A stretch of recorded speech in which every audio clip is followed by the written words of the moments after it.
Is buying gold ornaments really a good idea for investment, or is there a better way to invest in gold? See, investing in gold has been an age-old piece of financial wisdom, but there are various forms of investment in gold, such as jewelry and gold coins, gold ETF, and sovereign gold bonds. So, which is the best one?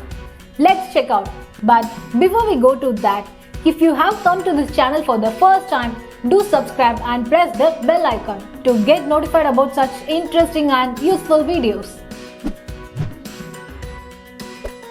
For the investor, there are at least 3 possible ways to invest in gold. The traditional gold jewelry, that is physical gold, gold exchange traded fund, and the last one is sovereign gold bonds. Let's look at each of them and understand why one should or should not invest in them. It is simply making a direct investment in physical gold, and there is no need for a demat account. There is no investment charge involved if the gold is bought as a jewelry or bullion. The buyer has to bear the making charges. The buyer has to bear the risk of theft or burglary associated with carrying around or storing the physical gold. The liquidity here is high. It is somewhat similar to making a direct investment in gold, but here the investor buys proportionate ownership in collective wealth instead of buying the physical gold. The investor needs to have a demat account. The investment in gold involves the asset management and brokerage charges, so the returns are lesser than the actual increased value of the gold. ETFs ease out the whole affair of trading gold as the buyer doesn't need to carry or store any physical gold. The liquidity here is high. On behalf of the Government of India, sovereign gold bonds are issued by Reserve Bank of India as a substitute for physical gold investment in multiples of gram or grams of gold, which can be purchased through authorized SEBI brokers. A sovereign gold bond is available in paper and demat form. It can be purchased at a post office, a bank, a stock market, and there are tax-free without investment charges. Sovereign gold bonds are backed by government guarantee. Hence, there is no credit risk. However, there is a price risk, that is fluctuation in interest rates. Liquidity here is limited.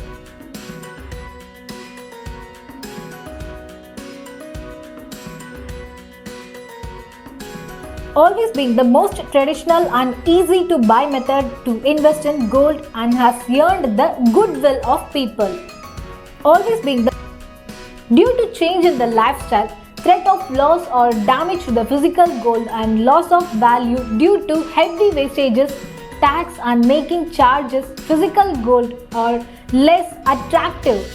Highly liquid in nature, doesn't involve any paperwork, thus making it easy to buy and sell by anybody. Highly liquid in nature, doesn't involve any paperwork, thus making it easy to buy and sell by anybody. Highly liquid in nature, doesn't involve any paperwork. Purity of the gold and other hidden charges is not known as it depends on the seller who sells it. It involves expenses like storage cost in lockers.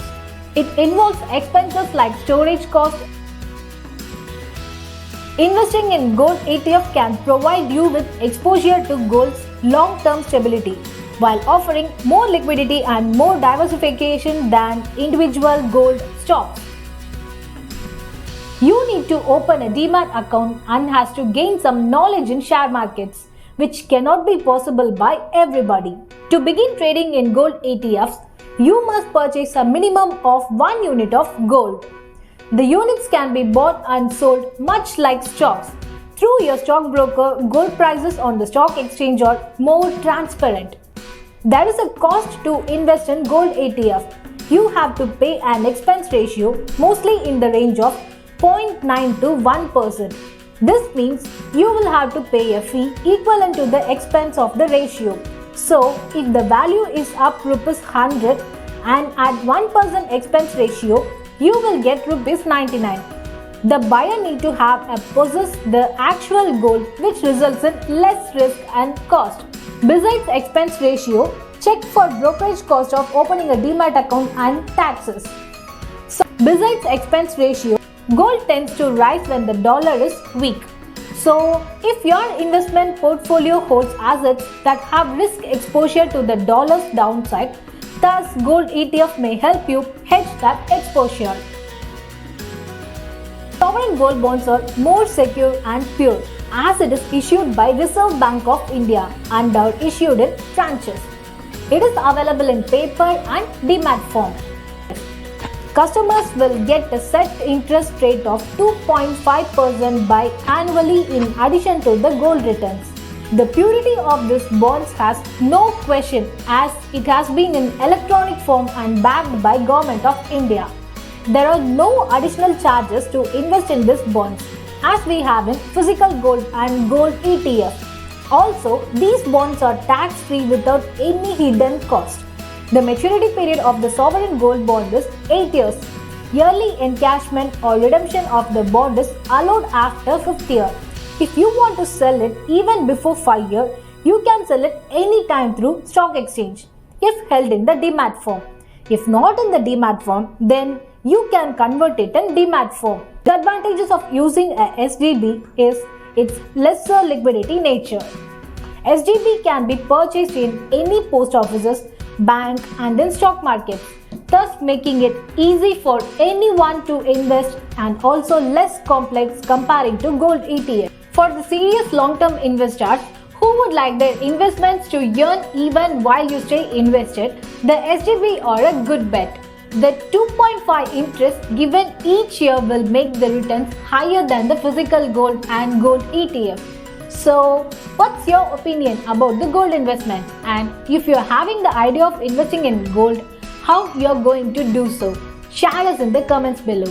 For more useful and interesting videos, subscribe to our channel and follow us on all our socials to get current market updates.